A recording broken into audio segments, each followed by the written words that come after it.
अनाहत चक्र का ज्ञान और इसको जागृत करने के लिए मंत्रों का ज्ञान करवा रहा हूँ। अनाहत चक्र हमारे हृदय में स्थित है और बड़ा महत्वपूर्ण चक्र है।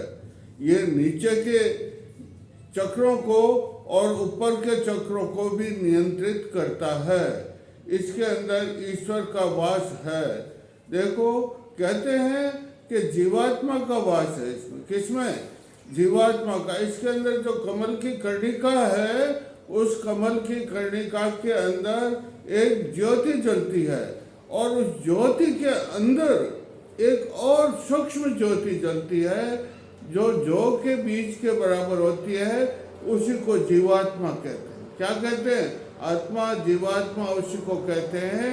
उसमें ध्यान करने से ये जागृत हो जाता है। ये कामेश्वरी, देखो, ये कृष्ण भगवान और कामेश्वरी, वामेश्वरी, इसमें कृष्ण भगवान के वाम भाग में वामेश्वरी स्थित है।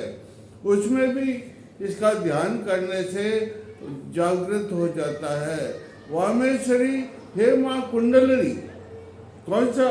माँ जब इसमें कुंडली पधारती है, नहीं, कौन से चक्रों को पार करके, मूलाधार चक्र का भेदन करके, साधन और धो करके और भेदन करके, जब स्वादिष्ठान में, मणिपुर में इसका भेदन करके जब अनाहत चक्र में पधारती है, तो उसके चरण कमल पड़ते ही अनाहत चक्र के जो ताला लगा हुआ है विजय कवाड़ लगा हुआ है, अपने आप खुल जाता है और चारों ओर प्रकाश हो जाता है। ज्ञान का प्रकाश। किसका प्रकाश? ज्ञान का प्रकाश हो जाता है। तो माँ कुंडली जब अनाहत चक्र में पधारती है तो कहते हैं, माँ तू ही सब कुछ, तू ही है। ओमकार जो मंत्र है ना, ओम के अंदर कहती उ म, हे माँ कुंडी तू ही है, तू ही अकार है, तू ही उकार है, तू ही मकार है। तीन ही तो है ना, उ म, इससे बनता ओम। क्या बनता है? ओम। और फिर हे माँ तू ही स्वधा है, तू ही स्वाहा है, तू ही वशटकार है, तू ही सब कुछ है, तू ही साधक को देने वाली, सब सिद्धियां देने वाली है। तो देखो, कुंडली का जागरण का जो अनाहत चक्र में आता है, तो इसका जागृत होने पर भौतिक सिद्धियां, कौन सी सिद्धियां? भौतिक सिद्धियां प्राप्त होती है। इसके चक्र को पार करके ऊपर चढ़ते हैं, तब जो है आध्यात्मिक सिद्धियां प्राप्त हो जाती है। तो महाकुंडली तो अनाहत चक्र में पधार गई है, ये जागृत हो गया है, प्रभाषित हो गया है और इसके अंदर प्राण का ध्यान करना चाहिए। प्राण है ना, इस अनाहत चक्र में ही तो प्राण है और प्राण का ध्यान करने से ये प्राण ऊपर चढ़ रहा है। कुंडली भी जो ऊपर चढ़ती, भेदन करके ऊपर आगे जाने की कोशिश करती है। और देखो, इसमें जो है कूर्म नाम की नाड़ी है। कौन सी नाड़ी? वो श्वास को नियंत्रित करती है। और इसमें जो है हम नाक से जो श्वास लेते हैं, वो सांस सीधा हृदय में जाता। किसमें जाता? हृदय में।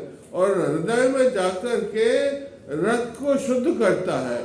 और जब रक्त को शुद्ध करता है तो रक्त से वीर्य बनता है, वीर्य से ओजस बनता है, ओजस से तेजस बनता है।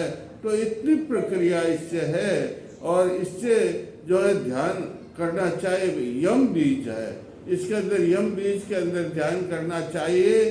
और माता काकिनी, कौन सी माता? काकिनी। इसके देवता कौन है? परम शिव है। कौन है? शुक्ल वर्ण के शिव, इनके देवते यम बीज के अंदर स्थित रहते हैं। और इसकी देवी काकिनी है। काकिनी का कैसा वर्ण है? श्याम वर्ण है। कैसा वर्ण है? श्याम वर्ण है।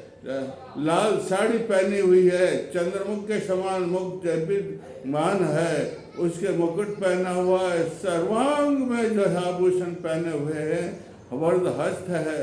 और उसका आशीर्वाद देने से ये चक्र जो है जागृत हो जाता है। अब इस चक्र को जागृत करने के लिए मंत्र की सिद्धि करनी पड़ती। क्या करनी पड़ती? पहले तो यम मंत्र है ना, इसकी जो बीज मंत्र क्या है? यम पहले। और फिर ये 12 मंत्र हैं, इसके दल 12 हैं। 12 दल पर कौन से मंत्र हैं? कम खम गम गम रम, चम छम जम जम यम और टम ठम, इनकी सिद्धि करनी पड़ती। फिर यम की सिद्धि करनी पड़ती। किसकी सिद्धि करनी पड़ती? यम का कैसे सिद्धि करते? ओम यम ओम। इसको लिखते हैं सफेद कागज पर कुमकुम से लिख करके, इसकी पूजा करनी चाहिए। इस मंत्र में प्राण प्रतिष्ठित कर देना चाहिए। हे भगवान, इसमें प्राण प्रतिष्ठित हो जाए, इसमें जीव स्थित हो जाए और इसमें सर्वेंद्रियां, शरीर में जितनी भी इंद्रियां हैं, वो 11 इंद्रियां हैं, मन से वो सब इसमें स्थापित हो जाए। और फिर उसको जो थाली में रख करके वो दीपक, गंध, पुष्प, धूप, दीप, नैवेद्य इस पर चलाना चाहिए। और ओम यम ओम, ओम ऐसे बढ़ जाओ पद्मासन लगा कर ऐसे। और फिर कौन सी माला फेरो? ओ बीज मंत्र यम है ना इसका, ओम यम ओम, ओम यम ओम, ओम यम। ये 10 माला तो फेर लेना चाहिए। 10 माला नहीं तो 4-4 माला तो 4 ही समय में, प्रातःकाल, दोपहर, सायंकाल और रात को 10 बजे, ये तो माला आपको फेरना ही है। ये इसका बीज मंत्र है। और प्रत्येक क ख ये 12 जो मैंने बताए अक्सर, इनको भी जप करना पड़ता है, तब कहीं जाकर के ये मंत्र सिद्धि होती है। एक बहुत अच्छा मंत्र है। इसमें सोहम, सांस के साथ कैसे स्वाहो खींचा, हम बोले, ये सांस के साथ अजपा मंत्र होता है। सोहम जपने से इसकी सिद्धि हो जाती भाई। ये भी इसी प्रकार 4 ही टाइम में आसन लगा के, ये स्फटिक की माला होनी चाहिए, सफ़ेद आसन होना चाहिए और थाली के नीचे भी सफ़ेद कांच का बर्तन होना, कलश होना चाहिए। मौली बांध करके पूजा पाठ और पंचोपचार इसका पूजन करना चाहिए। और फिर जो है मंत्र बोलते चाहिए, इससे सिद्धि हो जाती है। सोहम मंत्र है कौन सा? और एक हंस, ओम हंस परम पद तर्पयामि स्वाहा, ये सबसे बड़ा अच्छा मंत्र है इसका। ओम हंस, ओम परम पद तर्पयामि, ओम फट, ओम हंस, ओम परम पद तर्पयामि, ओम फट। इससे शरीर बिल्कुल हल्का और सिद्धि के अंदर अपना आप ऊपर उड़ जाता, ऐसा ये प्राण का मंत्र है भाई। और इसमें जो है काकनी माँ है, कौन सी है? काकनी माँ का मंत्र है। इसकी देवी काकनी है और देवता तो इसके शिव जी है। नमः शिवाय नमः शिवाय नमः शिवाय जपने से सिद्धि होती है। लेकिन काकनी शक्ति है, उसका मंत्र है ओम वर्णेश्वर प्रियनंदा काकनी पूज्यामि। 4 शब्द हैं। ओम वर्णेश्वर प्रियनंदा काकनी पूज्यामि, ओम वर्णेश्वर प्रियनंदा काकनी पूज्यामि, ये मंत्र है इसका।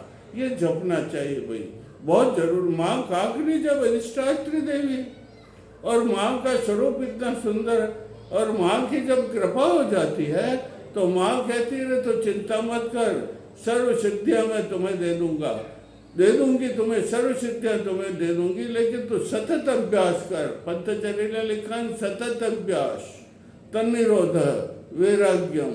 अरे वैराग्य से सब आसक्ति छोड़ दीजिए, केवल मंत्र सिद्धि में लग जाइए, तो इससे आपका मंत्र सिद्ध हो जाएगा। और मैं कल आपको और मंत्र बताऊंगा। बोलिए जय श्री राम, जय श्री राम, जय श्री।